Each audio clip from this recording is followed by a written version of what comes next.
Hello and welcome guys to Legalpedia. I am your legal friend Rahul Solanki. आजकल हर किसी की लाइफ कुछ एसेंशियल कमोडिटीज पे डिपेंडेंट है जो वो हर दिन यूज करते हैं, और ये कमोडिटीज बेसिक नॉर्मल लाइफ चलाने के लिए जरूरी भी है। इसीलिए इनका प्राइस और इनकी अवेलेबिलिटी एक इम्पॉर्टेंट फैक्टर है। ऐसे ही एसेंशियल कमोडिटीज की प्राइसिंग, प्रोडक्शन, डिमांड और सप्लाई को रेगुलेट करने के लिए एसेंशियल कमोडिटीज एक्ट 1955 बनाया गया है। आइए पहले इसके हिस्टोरिकल बैकग्राउंड पर एक नजर डालते हैं। 1939 में वर्ल्ड वॉर 2 के टाइम उस समय की गवर्नमेंट ऑफ इंडिया यानी कि ब्रिटिशर्स ने कुछ कमोडिटीज की प्रोडक्शन और सप्लाई को कंट्रोल करने के लिए कुछ रूल्स बनाए under defence of India act 1939। बाद में 1946 में इस एक्ट को हटा दिया गया, लेकिन इस एक्ट के हटाने से गवर्नमेंट को लगा कि कुछ एसेंशियल कमोडिटीज को प्रोटेक्ट करना जरूरी है पब्लिक के इंटरेस्ट के लिए। इसलिए 1946 में एक एक्ट लाया गया, the essential supplies temporary powers act 1946। 1948 और 1949 में इस एक्ट को फर्दर एक्सटेंड किया गया और फाइनली थर्ड कॉन्स्टिट्यूशनल अमेंडमेंट से एसेंशियल कमोडिटीज एक्ट 1955 लाया गया। Object and scope of the act की बात करें तो ये एक्ट पूरे इंडिया पे अप्लाई होता है। ये एक्ट कंज्यूमर्स को एसेंशियल कमोडिटीज की अवेलेबिलिटी तो इंश्योर करता ही है, साथ ही उन्हें डिसऑनेस्ट ट्रेडर्स के द्वारा किए जा रहे एक्सप्लॉयटेशन से भी बचाता है। इस एक्ट में एसेंशियल कमोडिटीज के regulation and control of production, pricing और डिस्ट्रीब्यूशन के रिगार्डिंग रूल्स दिए गए हैं। इस बात को सम अप करें तो इस एक्ट के दो मेन एम हैं। फर्स्ट, एसेंशियल कमोडिटीज की सप्लाई को मेंटेन करना और इंक्रीज भी करना। सेकंड, एसेंशियल कमोडिटीज की डिस्ट्रीब्यूशन चेन को सिक्योर करना और ये ध्यान रखना कि डिस्ट्रीब्यूशन इज इक्विटेबल, मतलब ऐसा ना हो कि एक जगह हर कोई ओवर स्टॉक कर पा रहा है और दूसरी जगह लोगों के पास अवेलेबिलिटी ही नहीं है। इस एक्ट में कुछ इंपॉर्टेंट डेफिनेशंस भी दी गई हैं। सबसे पहला और सबसे जरूरी, एसेंशियल कमोडिटीज क्या होती हैं। As per section 2A of the act, essential commodities का मतलब है कोई भी कमोडिटी जो शेड्यूल में स्पेसिफाइड है। अब शेड्यूल में दी गई हैं ये 7 कमोडिटीज। First, drugs. नहीं, वो वाले ड्रग्स नहीं है भाई जो आप सोच रहे हो। यहाँ पर ड्रग्स के बारे में लिखा गया है जो definition section 3 clause B of drugs and cosmetics act 1940 में यूज की गई है, वही ड्रग्स का मतलब यहाँ भी है। इस डेफिनेशन में ड्रग्स को मेडिसिन के तौर पर डिफाइन किया गया है जो हेल्थ ट्रीटमेंट पर्पसेस के लिए यूज की जाती है। बाकी मैं यहाँ पर एक स्क्रीनशॉट डाल देता हूँ, आप इसकी डेफिनेशन वहां से पढ़ सकते हैं। सेकेंड, फर्टिलाइजर्स, जिसमें ऑर्गेनिक, इनऑर्गेनिक और मिक्स्ड भी इंक्लूडेड है। थर्ड, फूड स्टफ्स, जिसमें एडिबल ऑयल्स और इसके सीड्स भी इंक्लूडेड है। फोर्थ, हैंकियान, जो कंप्लीटली कॉटन से बने हो। जिसको नहीं पता, जो सूतली का गोला होता है उसे ही हैंकियान कहते हैं। फिफ्थ, पेट्रोलियम और पेट्रोलियम के प्रोडक्ट्स। सिक्स्थ, जूट, चाहे वो रॉ हो या टेक्सटाइल फॉर्म में हो। एंड सेवंथ, सीड, चाहे फ्रूट्स की हो या वेजिटेबल्स की, या केटल फोडर यानी कि गाय भैंस का चारा, और साथ ही जूट की सीड्स भी इंक्लूडेड हैं। नेक्स्ट डेफिनेशन आती है कलेक्टर की। कलेक्टर को सेक्शन 2 क्लॉज 1A में डिफाइन किया गया है। As per the definition, collector कोई भी कलेक्टर या एडिशनल कलेक्टर या ऑफिसर जिसकी रैंक सब डिविजनल ऑफिसर से कम ना हो और उसको कलेक्टर ने ऑथराइज किया हो कलेक्टर की पावर एंड फंक्शन को परफॉर्म करने के लिए, इन सभी को कलेक्टर कहा जा सकता है। नोटिफाइड ऑर्डर को सेक्शन 2 क्लॉज C में डिफाइन किया गया है, जिसका मतलब है वो ऑर्डर जिसे ऑफिशियल गैजेट में नोटिफाइड किया गया है, यानी कि उसकी जानकारी ऑफिशियल गैजेट के थ्रू दी गई है। नेक्स्ट डेफिनेशन है शुगर की, जिसे सेक्शन 2 क्लॉज E में डिफाइन किया गया है। According to the act, sugar includes किसी भी तरह की शुगर जिसमें 90% से ज्यादा सक्रोज हो। इनमें आती है शुगर कैंडी, खांड सारी शुगर, बूरा शुगर, क्रश्ड शुगर, क्रिस्टलाइज और पाउडर शुगर, या sugar in form of factory process या रॉ शुगर। फूड स्टफ, इसे एसेंशियल कमोडिटीज एक्ट में डिफाइन नहीं किया गया, लेकिन अलग अलग लैंडमार्क जजमेंट्स के थ्रू इस टर्म का मीनिंग एंड स्कोप डेवलप हुआ है। Satpal Gupta versus state of Haryana में कहा गया कि फूड स्टफ में केटल और पोल्ट्री फार्म्स भी इंक्लूडेड हैं, जिससे कहा जा सकता है कि फूड स्टफ ह्यूमंस और एनिमल्स दोनों से रिलेटेड है। स्टेट ऑफ बॉम्बे वर्सेस वीर कुमार गुलाब चंद शाह के केस में कहा गया कि फूड स्टफ में रॉ मटेरियल्स और वो सामान जो फूड को बनाने और उसको प्रोसेस करने में यूज होता है वो भी फूड स्टफ की डेफिनेशन में इंक्लूडेड है। और इसी के साथ टर्मरिक यानी कि हल्दी को भी फूड स्टफ में इंक्लूड किया गया। S Samuel MD Harrison versus union of India के केस में कहा गया कि टी यानी कि चाय एक फूड स्टफ नहीं है। एसेंशियल कमोडिटीज से रिलेटेड इलीगल एक्टिविटीज और ऑफेंसेस को कंट्रोल करने के लिए गवर्नमेंट ने 1980 में prevention of black marketing and maintenance of supplies of essential commodities act को इनेक्ट किया। इस एक्ट में सेंट्रल गवर्नमेंट और स्टेट गवर्नमेंट के ऑफिसर्स को पावर दी गई कि वो उस पर्सन को डिटेन कर सकते हैं जो एसेंशियल कमोडिटी की production, distribution and supply, trade and commerce को कंट्रोल कर रहा हो। और इस एक्ट में procedure to pass and execute detention orders के बारे में भी बताया गया है। एसेंशियल कमोडिटीज एक्ट में सेंट्रल गवर्नमेंट को 2 इंपॉर्टेंट पावर्स दी गई हैं। फर्स्ट है power to notify the essential commodity. इस पावर के अकॉर्डिंग सेंट्रल गवर्नमेंट किसी भी कमोडिटी को शेड्यूल में ऐड या रिमूव कर सकती है for the general interest of the public.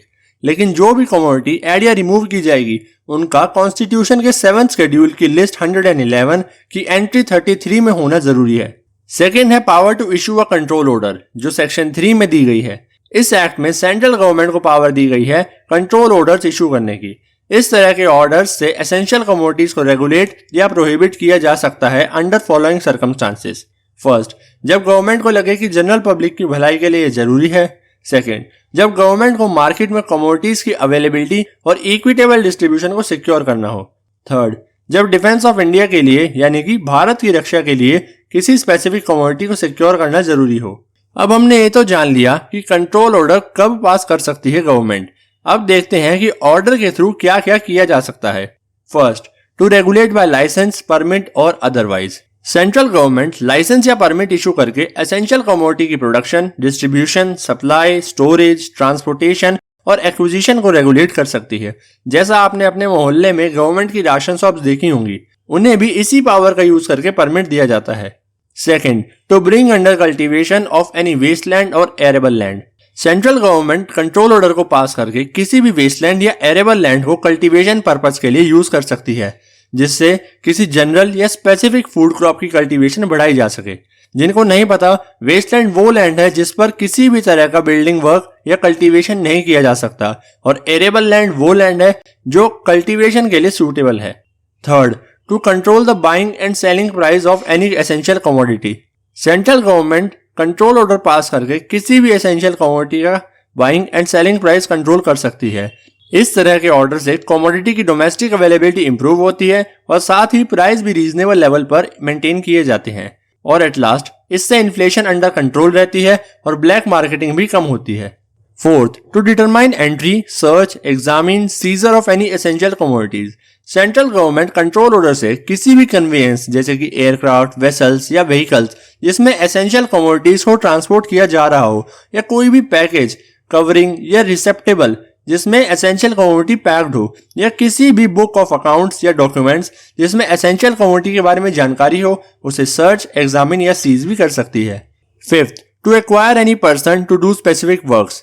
Central government control order के थ्रू किसी भी ऐसे पर्सन जो एसेंशियल कमोडिटी के प्रोडक्शन या बिजनेस में एंगेज्ड है, उसे डायरेक्ट कर सकती है उस कमोडिटी का पूरा हिस्सा या कुछ पार्ट सेंट्रल गवर्नमेंट या स्टेट गवर्नमेंट या उनके किसी भी कॉर्पोरेशन या किसी भी ऑफिसर या एजेंट को सेल करने के लिए। इसके साथ ही वो उनके बुक्स, अकाउंट्स और records related to essential commodity को इंस्पेक्ट भी कर सकती है।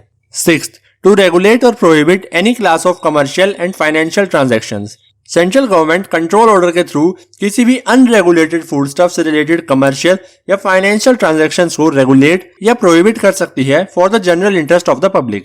अब जैसा कि मैंने आपको बताया कि सेंट्रल गवर्नमेंट एसेंशियल कमोडिटीज के प्राइस को रेगुलेट करती है, तो अब देखते हैं कि कैसे वो प्राइस डिटरमाइन किया जाता है। Section 3 clause 3 of the essential commodities act इस बारे में बताता है। ये वो प्राइस है जिस पर गवर्नमेंट प्रोड्यूसर्स या बिजनेसेस को कमोडिटीज सेल करने के लिए बोलती है। इस सेक्शन के अकॉर्डिंग 3 तरह से प्राइस डिसाइड किया जाता है। फर्स्ट, अग्रीड प्राइस, जब दोनों पार्टीज इस सेक्शन के थ्रू फिक्स किए गए प्राइस पर अग्री हो जाती हैं। सेकंड, कंट्रोल्ड प्राइस, जब पार्टीज किसी भी प्राइस पर अग्री नहीं हो पाती तो सेलिंग प्राइस कैलकुलेट किया जाता है कंट्रोल्ड प्राइस को रेफर करके। ये प्री फिक्स प्राइसेस होते हैं जो गवर्नमेंट सेट करती है। थर्ड, मार्केट प्राइस, जब दोनों ही प्राइसेस अप्लाई नहीं हो पाते तो सेलिंग प्राइस को average market price of the locality के बेस पर कैलकुलेट किया जाता है। Section 3A of the essential commodities act बात करता है इमरजेंसी के टाइम कमोडिटीज के प्राइस फिक्स करने की। इमरजेंसी के टाइम सेंट्रल गवर्नमेंट नोटिफिकेशन के थ्रू किसी भी फूडस्टफ का सेलिंग प्राइस फिक्स कर सकती है एक लोकेलिटी में। प्राइस फिक्स करने के 3 रूल्स दिए गए हैं।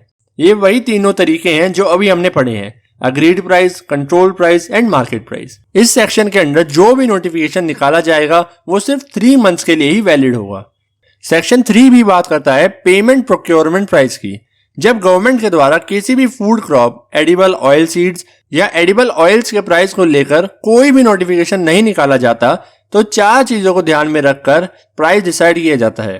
फर्स्ट, कंट्रोल्ड प्राइस, जो इस एक्ट या किसी और एक्ट के द्वारा फिक्स्ड हो और वो उस समय फोर्स में भी हो।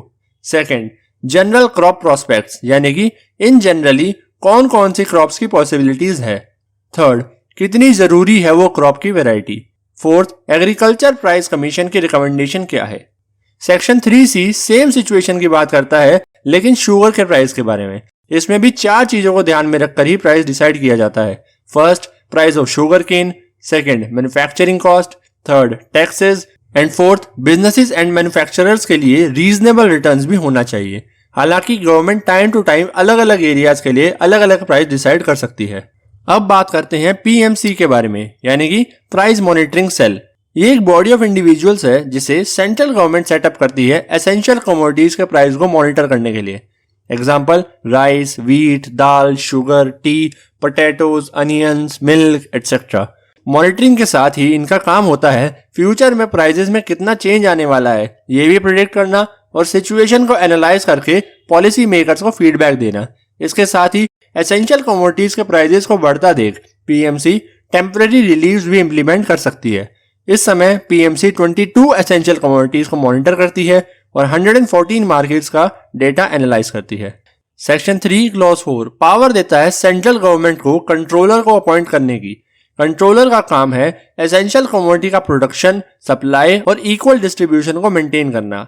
जब तक गवर्नमेंट का कोई भी ऑर्डर या नोटिफिकेशन एनफोर्स्ड है तभी तक कंट्रोलर उसके अकॉर्डिंग एक्शन ले सकता है। सेक्शन 3 क्लॉज 5 गवर्नमेंट के कंट्रोल ऑर्डर्स के इशुएंस की बात करता है।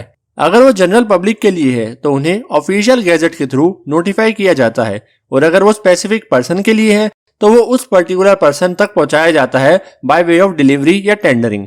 अगर ऑर्डर डिलीवर या टेंडर नहीं किया जा सकता तो जिस भी प्रीमाइसेस में वो पर्सन रहता है उसके बाहर या उसके घर में वो ऑर्डर छोड़ दिया जाता है और 2 विटनेस रिकॉर्ड कर लिए जाते हैं। सेक्शन 3 क्लॉज 6 में लिखा गया है कि सेक्शन 3 के अंडर पास किए गए ऑर्डर का ओवरराइडिंग इफेक्ट होगा on all the pre existing laws of the country, यानी कि इस तरह का ऑर्डर किसी प्री एग्जिस्टिंग लॉ को रिपील या एब्रोगेट तो नहीं करेगा लेकिन उनको बाईपास जरूर करेगा। सेक्शन 4 बात करता है imposition of duties on state government के बारे में। सेंट्रल गवर्नमेंट या कोई ऑफिसर या अथॉरिटी ऑफ सेंट्रल या स्टेट गवर्नमेंट के पास पावर होती है कि वो किसी भी स्टेट गवर्नमेंट या उनके किसी भी ऑफिसर या अथॉरिटी को उनकी ड्यूटीज डिस्चार्ज करने का या उनकी पावर्स को एक्सरसाइज करने के लिए डायरेक्ट कर सकती है। सेक्शन 5 में डेलीगेशन ऑफ पावर्स के बारे में बताया गया है। सेंट्रल गवर्नमेंट एक नोटिफाइड ऑर्डर इशू करके अपनी power to make orders and issue notification को डेलीगेट कर सकती है। ये डेलीगेशन चाहे तो किसी भी अथॉरिटी या ऑफिसर ऑफ सेंट्रल गवर्नमेंट या किसी भी स्टेट गवर्नमेंट को किया जा सकता है, या ये डेलीगेशन स्टेट गवर्नमेंट की किसी भी अथॉरिटी या ऑफिसर ऑफ स्टेट गवर्नमेंट को भी किया जा सकता है। डेलीगेशन का मतलब है अपने से नीचे वाली अथॉरिटी को अपनी पावर्स कुछ समय के लिए ट्रांसफर करना। सेक्शन 6A बात करता है seizure and confiscation of essential commodities के बारे में। ये सेक्शन कलेक्टर को पावर देता है किसी भी एसेंशियल कमोडिटी को सीज या कॉन्फिस्केट करने की। कलेक्टर एक ऑर्डर पास करके किसी भी पैकेज या कवरिंग या एनिमल या व्हीकल या किसी भी कन्वेयंस को कॉन्फिस्केट कर सकता है, लेकिन कोई भी पर्सन जिसने खुद से फूड ग्रेन्स या फूड स्टफ प्रोड्यूस किया है उसके खिलाफ ये ऑर्डर पास नहीं किया जा सकता। साथ ही अगर सीजर या कॉन्फिस्केशन का ऑर्डर किसी एनिमल, वेसल, व्हीकल या किसी कन्वेयंस के खिलाफ है जो या तो प्रोड्यूसर ओन करता है या उसने हायर किया है तो उसे सीजर के खिलाफ पेमेंट करने का ऑप्शन मिलता है और ये fine market price of the commodity से ज्यादा नहीं हो सकता। अब सीजर और कॉन्फिस्केशन में भी डिफरेंस होता है। सीजर में सीज्ड आर्टिकल का पोजीशन गवर्नमेंट के पास होता है लेकिन ओनरशिप ओनर के पास रहती है। कॉन्फिस्केशन में पोजेशन और ओनरशिप दोनों ही गवर्नमेंट के पास ट्रांसफर हो जाती है। सेक्शन 6A के तहत कलेक्टर सीजर की रिपोर्ट मिलने के बाद या एसेंशियल कमोडिटी को इंस्पेक्ट करने के बाद अगर पब्लिक इंटरेस्ट के लिए जरूरी है तो वो कॉन्फिस्केटेड गुड्स को सेल कर सकता है। इसके 2 तरीके हैं, या तो ऑलरेडी फिक्स्ड कंट्रोल्ड प्राइस पर सेल किया जाए गुड्स को या फिर ऑक्शन के थ्रू भी उन्हें डिस्पोज किया जा सकता है। जो भी अमाउंट कमोडिटी को डिस्पोज करने के बाद मिलता है उसमें से नेसेसरी एक्सपेंसेस डिडक्ट करने के बाद वो अमाउंट उस पर्सन को दे दिया जाता है जो ओनर ऑफ द आर्टिकल था या जिससे आर्टिकल सीज किया गया था। लेकिन अगर 3 कंडीशन फुलफिल होती है तो ही अमाउंट पे किया जाएगा। फर्स्ट, जहां पर कलेक्टर ने कोई ऑर्डर पास नहीं किया है। सेकंड, अगर ऑर्डर पास किया है तो उसके खिलाफ अपील की गई है। थर्ड, प्रोसिक्यूशन के टाइम जिस पर्सन के खिलाफ ऑर्डर पास किया गया था उसे एक्विक्ट यानी कि बरी कर दिया गया है। सेक्शन 6 भी कहता है कि किसी भी पर्सन के खिलाफ डायरेक्टली कॉन्फिस्केशन ऑर्डर पास नहीं किया जा सकता। ऐसे ऑर्डर से पहले उस पर्सन को एक रिटर्न नोटिस भेजा जाएगा जिसमें उसे बताया जाएगा अबाउट द ग्राउंड्स जिसके बेसिस पे कॉन्फिस्केशन ऑर्डर पास किया जाने वाला है, और साथ ही उस पर्सन को एक अपॉर्चुनिटी भी दी जाती है to make his presentation. Section 6C confiscation order के खिलाफ अपील करने की अपॉर्चुनिटी देता है अग्रीव्ड पर्सन को। ये अपील गवर्नमेंट के द्वारा अपॉइंटेड जुडिशियल अथॉरिटी के पास की जा सकती है within 1 month from the date of communication of the order. Appellate court order को कंफर्म, मॉडिफाई या नलिफाई कर सकता है। सेंट्रल गवर्नमेंट की पावर तो हमने जान ली, आइए अब जानते हैं offences and penalties under the act. Section 10A और सेक्शन 11 में मेंशन्ड है कि इस एक्ट के अंडर दिया गया हर एक ऑफेंस कॉग्निजेबल होगा, लेकिन कोर्ट तभी ऑफेंस का कॉग्निजेंस लेगा जब एक पब्लिक सर्वेंट रिपोर्ट प्रेजेंट करेगा। पब्लिक सर्वेंट का मतलब सेक्शन 21 ऑफ IPC में दिया गया है। सेक्शन 14 बात करता है कि बर्डन ऑफ प्रूफ हमेशा उसी पर्सन पर होगा जिसके पास अनलॉफुल या विदाउट अथॉरिटी, परमिट या लाइसेंस एसेंशियल कमोडिटी का पोजेशन होगा। सेक्शन 15 बताता है किसी ऐसे पर्सन के खिलाफ प्रोसिक्यूशन या प्रोसीडिंग्स नहीं इंस्टीट्यूट की जा सकती जिसने सेक्शन 3 के अंडर पास किए गए ऑर्डर को फॉलो करते हुए गुड फेथ में एक्ट किया हो। सेक्शन 15A बताता है कि अगर कोई भी पब्लिक सर्वेंट सेक्शन 3 के अंडर मेंशन ड्यूटीज को डिस्चार्ज करते हुए कोई ऑफेंस करता है तो कोर्ट ऑफ लॉ उसके खिलाफ सेंट्रल गवर्नमेंट या स्टेट गवर्नमेंट या जिस भी अथॉरिटी के अंदर वो काम कर रहा है उससे सैंक्शन लेने के बाद ही कॉग्निजेंस या एक्शन ले सकता है। सेक्शन 7 बात करता है पेनल्टीज को लेकर। अलग अलग ऑफेंसेस की अलग अलग पेनल्टीज दी गई है जिसमें मिनिमम पेनल्टी 3 मंथ्स की है और मैक्सिमम 7 इयर्स विद फाइन है। आप वीडियो को पॉज करके सभी को पढ़ सकते हैं। Section 10 offences by the company के बारे में बात करता है। अगर ये सभी ऑफेंसेस कोई कंपनी कमिट करती है तो जो भी पर्सन कंपनी के चार्ज में होगा उसे गिल्टी माना जाएगा। लेकिन अगर वो पर्सन ये प्रूव कर देता है कि कोई भी कॉन्ट्रावेंशन उसकी नॉलेज के बिना हुआ है और पता लगने के बाद उसने पूरी कोशिश करी उसे रोकने की तो उसे लायबल नहीं माना जाएगा। सेक्शन 10C बात करता है presumption of culpable mental state के बारे में। कल्पेबल मेंटल स्टेट का मतलब है मैलाफाइड इंटेंशन होना। कोर्ट हमेशा प्रिज्यूम करता है कि अगर कोई ऑफेंस कमिट हुआ है तो कल्पेबल मेंटल स्टेट वहां पर जरूर है। डिफेंस काउंसिल की ड्यूटी है ये प्रूव करना कि ऐसा कोई इंटेंशन नहीं था। 2 सिचुएशंस में कल्पेबल मेंटल स्टेट प्रिज्यूम की जाती है। फर्स्ट, जब कोई पर्सन सेक्शन 3 के ऑर्डर को कॉन्ट्रावीन करता है, और सेकंड, जब कोई पर्सन कोर्ट में फॉल्स स्टेटमेंट प्रेजेंट करता है। अब बात करते हैं लैंडमार्क जजमेंट्स के बारे में। Nathulal versus state of Madhya Pradesh. इस केस में एसेंशियल कमोडिटीज एक्ट 1956 में मेंस रिया यानी कि गिल्टी माइंड या इंटेंशन की इंपॉर्टेंस को एस्टेब्लिश किया गया था।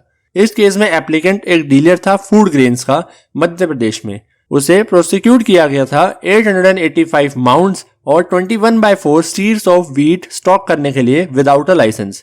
ये स्टॉक उसने सेलिंग पर्पस के लिए किया था और ऐसा करना सेक्शन 7 के अंडर ऑफेंस है। अपेलेंट ने कहा कि उसका इंटेंशन एक्ट के प्रोविजन को कॉन्ट्रावीन करना नहीं था, बल्कि उसने गुड्स को लाइसेंस अप्लाई करने के बाद ही स्टॉक किया था, क्योंकि उसे अश्योरिटी दी गई थी गवर्नमेंट ऑफिशियल से कि उसे लाइसेंस मिल जाएगा। कोर्ट ने इस केस में कहा कि क्योंकि अपेलेंट ने सेक्शन 7 के अंडर दिए गए प्रोविजंस को कॉन्ट्रावीन करने के इंटेंशन से ऐसा एक्ट नहीं किया, इसलिए उसे प्रोसिक्यूट नहीं किया जा सकता, और साथ ही मेंस रिया की इंपॉर्टेंस पर भी जोर दिया।